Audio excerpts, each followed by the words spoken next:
আসসালামু আলাইকুম বন্ধুরা, এই রমজানে প্যাকেজ আর প্যাকেজ অহরত প্যাকেজ পেয়ে যাবেন এসপিটের পিসি বিলে। এখানে আমরা নতুন একটি প্যাকেজ সাজিয়েছি, মাদারবোর্ড হিসেবে রেখেছি এফক্স ব্র্যান্ডের এইচ 110 মডেলের মাদারবোর্ড। এটি 3 বছর ওয়ারেন্টি সহ একটি মাদারবোর্ড। এখানে প্রসেসর হিসেবে পেয়ে যাবেন i5 6 জেনারেশনের একটি প্রসেসর। এটি 1 মাসের রিপ্লেসমেন্ট ওয়ারেন্টি সহ।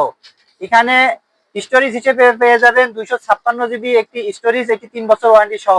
র্যাম হিসেবে পেয়ে যাবেন DDR4 8 জিবি একটি হাইপার এক্সের র্যাম, এটি 3 বছর ওয়ারেন্টি সহ। এখানে পাওয়ার সাপ্লাই হিসেবে পেয়ে যাচ্ছেন বিগ ফ্যানের 2 বছর রিপ্লেসমেন্ট ওয়ারেন্টি সহ 350 ওয়াটের একটি পাওয়ার সাপ্লাই। এর সাথে পেয়ে যাচ্ছেন একটি RGB কিবোর্ড অ্যান্ড মাউস। আর অসাধারণ একটি কেস রাখা হয়েছে মিষ্টির বক্সের 5 ফ্যান বিশিষ্ট। এই কেসটি আমাদের অনেকের অনেক পছন্দের একটি কেস। এই টোটাল প্যাকেজটি মাত্র 19,500 টাকা হলে এসপি ট্রেড পিসিবিল থেকে আপনারা নিতে পারেন। এই রমজানে এই প্যাকেজ ছাড়াও আমাদের এসপি ট্রেডে অগণিত প্যাকেজ আছে। আপনারা চাইলে আমাদের অফিস ভিজিট করে যার যে ধরনের পিসির প্রয়োজন সব ধরনের পিসি ইনশাল্লাহ আমাদের এসপি ট্রেড পিসিবিলে পাবেন।